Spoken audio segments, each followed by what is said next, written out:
Hi, welcome to We at SBV's Message of the Month, a series of inspiring shares by the women of Sri Balaji Vidya Peeth on topics of current relevance and importance to every woman and to you. This second episode of the series is on the topic of work-life balance and happiness, and presented by Professor Padmavati S., Vice Principal of Mahatma Gandhi Medical College and Research Institute, and Dr. Uma A.N., Principal of Allied Health Sciences. Hello friends, today I am here to share my views on work-life balance. Work-life balance is simply refers to the level of prioritization between our career and personal activities. Mixing up these two things of two different worlds will not benefit either. So, you should learn to balance the work as well as your personal life. You can adapt certain measures to have a work-life balance. The foremost thing you have to do is setting up priorities. You should learn to give priorities to the various tasks and also review the priority list day-to-day basis and set up the priorities. The next one is concentrate one work at a time. This will help you to focus on a particular task and complete it effectively. The third one is you should learn to know about 3 R's. The first R is about respect your personal time. The second R is regular exercises. The third R is relaxing activities.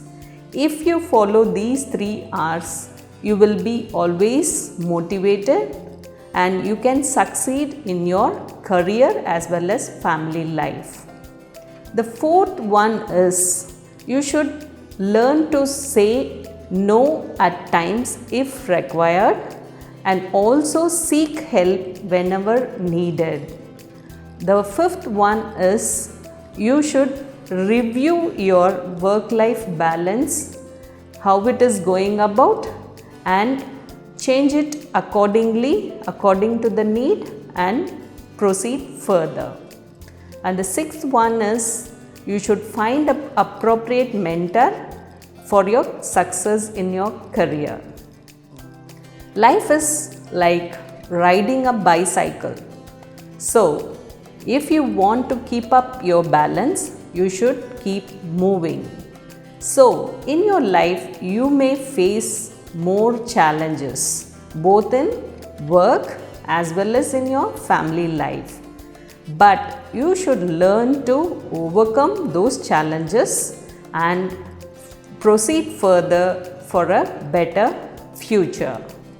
In the end, what we all want is well-being, happiness, living meaningfully, or name it however it suits you. Have a happy, balanced life. Thank you. Happiness and contentment. Well, this is a topic I would like to ponder upon. Let us start with a couple of questions. What would you rather feel most of the time? Happy or contented? This prompts the following question. What is the difference between happiness and contentment?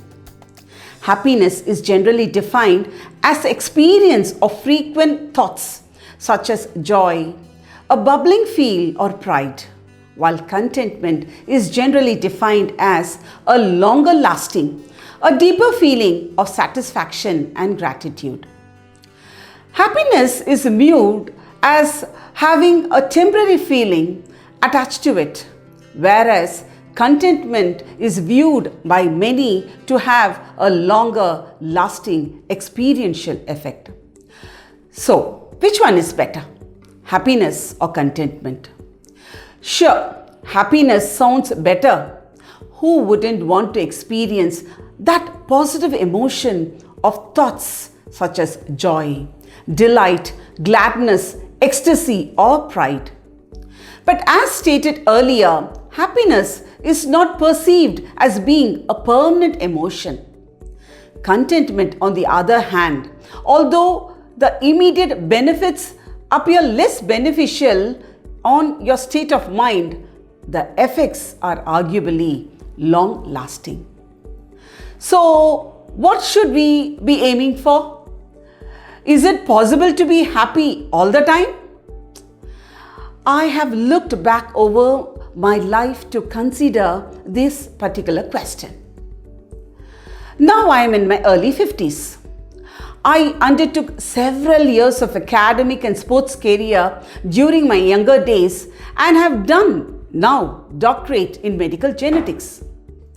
I am now a professor and principal of allied health science at SBV. But 21 years back, I was a homemaker. I was a homemaker for 6 years to take care of my husband and my 2 children. Now, I am a contented wife and a proud mother of 2 daughters. Those wonderful days gives me a pleasant feel.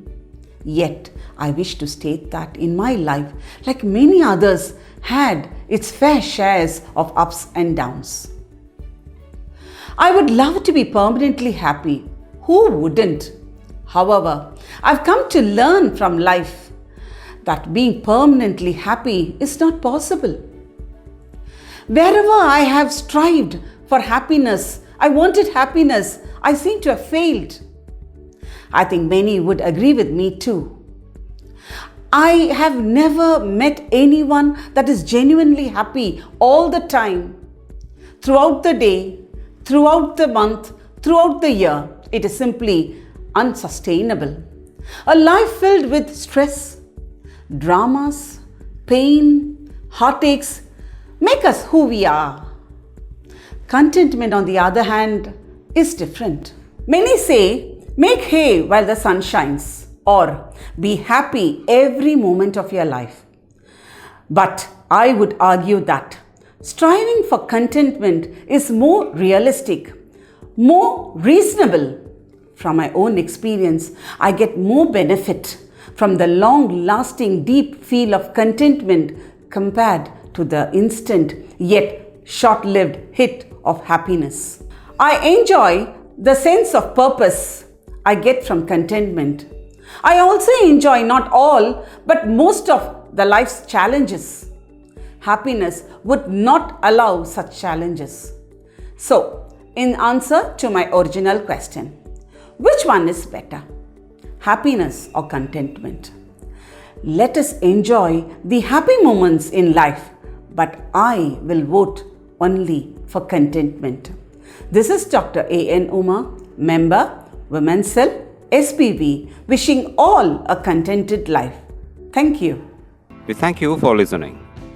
Join us next month to hear about the important societal goal of women empowerment.